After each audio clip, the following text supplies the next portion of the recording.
Welcome to the Deep Dive. We're your shortcut to making sense of the big shifts happening right now. And wow, the world of AI, it's just moving incredibly fast, isn't it? Sometimes feels like you blink and something major has changed. Keeping up is definitely a challenge. So that's exactly why today we're really digging into AI's evolving landscape. We'll focus on some frankly surprising innovations and some complex ethical choices that emerged just this past August 2025, all based on the sources you shared. We've pinpointed three sort of key areas that are really shaping where AI is heading. First up, there's this big kind of unexpected shift in how AI is regulated, or might be, at the state level in the US. Then we're going to look at a really impressive capability leap from Google DeepMind. That one's definitely causing a stir. And finally, how AI is stepping into, well, the very personal space of mental health support. Think of this as your essential guide to, getting your head around the critical nuances of AI's impact right now and going forward. Okay, so let's kick things off. There was some pretty significant news out of the U.S. Senate. Get this. August 7th, 2025, the Senate votes 99-1. I mean, almost unanimous. And they voted to lift a 10-year ban that stopped individual states from making their own AI regulations. This wasn't like a party line thing either. It was bipartisan. Senator Marshall Blackburn actually led the charge. So the immediate consequence, states now have the green light for the first time in quite a while to write their own AI laws.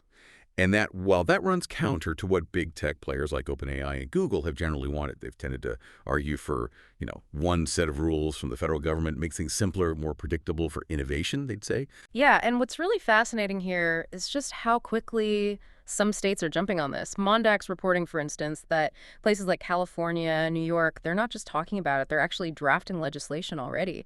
They seem to be focusing hard on really critical areas like data privacy and trying to tackle AI bias. California's even got a proposed bill that wants transparency in AI training data, aiming for, 2026? That's soon. Wow. Yeah, pretty quick. And if you look at the bigger picture, this isn't happening in a vacuum. It sort of builds on things already in motion, like the US AI Action Plan, and of course the big EU AI Act over in Europe. It really does signal a shift maybe towards more decentralized AI governance, gives states more flexibility, right? Right, that local flexibility. It sounds good on paper. And at Policy Tech on X on August 8th, they definitely acknowledged that upside, praised the idea. But almost in the same breath, they flagged a pretty serious risk. They called it a patchwork regulatory landscape. The fragmentation issue.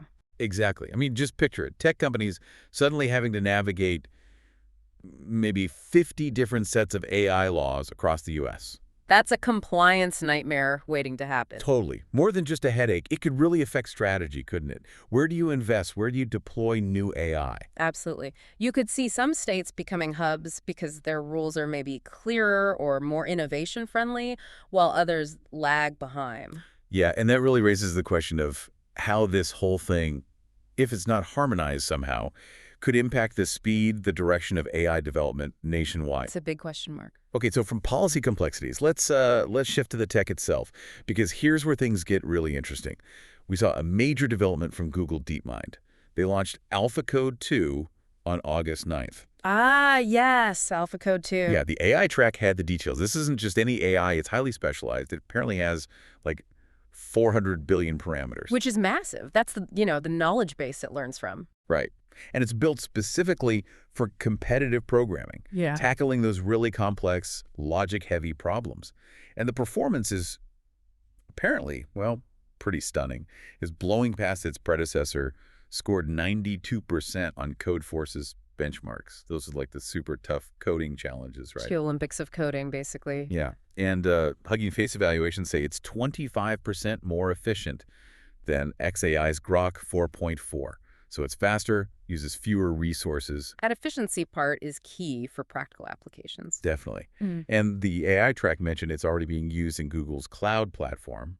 They're saying it's speeding up software development for their enterprise clients by something like 30%. Wow, 30%. That's substantial. Huge. So you can imagine the initial buzz at Tech Innovator on X the day it launched, just called it a coder's dream. Straight up. And look, that excitement is understandable. From a pure technical standpoint, it's a massive achievement. But if we connect this to the bigger picture, there's definitely another side to this coin. Well, at Ethics on AI on X, same day, August 9th, they immediately raised concerns about, the potential impact on jobs, specifically software engineering jobs.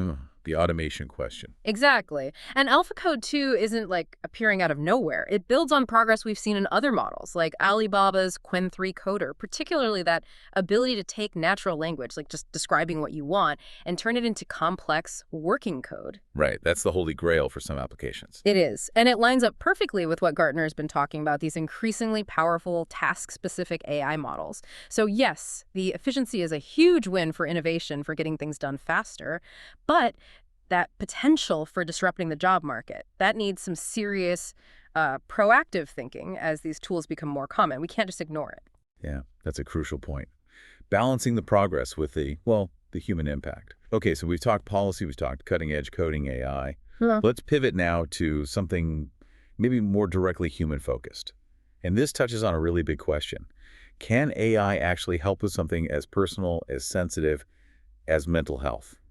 A delicate area for AI. Very. But Forbes reported on a really interesting breakthrough, August 8th, coming out of Stanford University.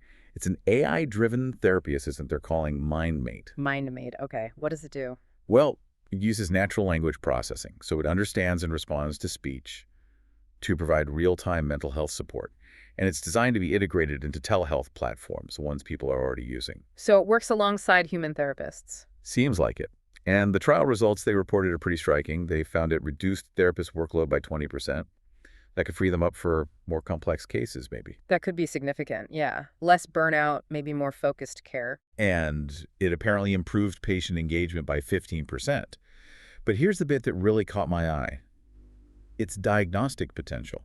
Forbes mentioned it can analyze speech patterns, just how someone talks, to detect early signs of depression. With what kind of accuracy? They reported 85% accuracy in the trials. 85%?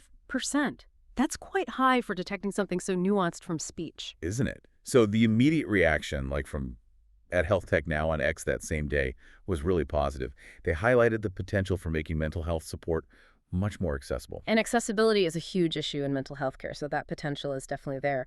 But this immediately brings up some really critical questions, doesn't it? Especially around trust and data. Yeah, the privacy angle. Absolutely. At Privacy Out of Fake Out on X, also August 8th, was quick to raise exactly those concerns. We're talking about incredibly sensitive personal health information here. The most sensitive, probably. Right. And this ties directly into warnings we've seen from places like TechTarget. They've been highlighting the privacy risks, especially with new regulations like the EU AI Act coming into force. Those regulations put strict requirements on handling sensitive data. So the potential is huge, but the risks? They're equally significant. While AI could genuinely transform mental health care, making it more accessible, more proactive maybe, ensuring that patient data is absolutely secure, totally private.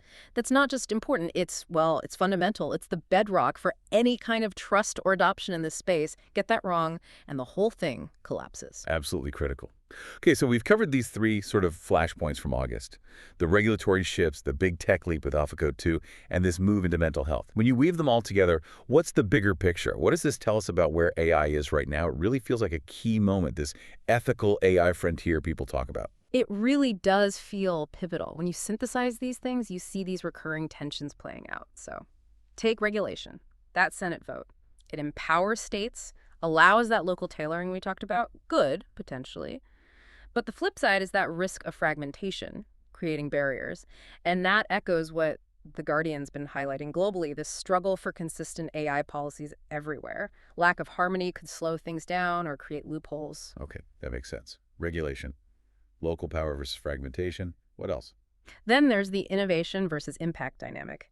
AlphaCode 2 is a prime example. Amazing coding efficiency, speeds up development, huge win for innovation. But it forces us right up against those Gartner insights about potential job shifts, automation impacting the workforce. So progress has a cost, or at least a consequence we need to manage. Exactly. It's not about stopping the tech, but about thinking proactively about adaptation and education in the economy.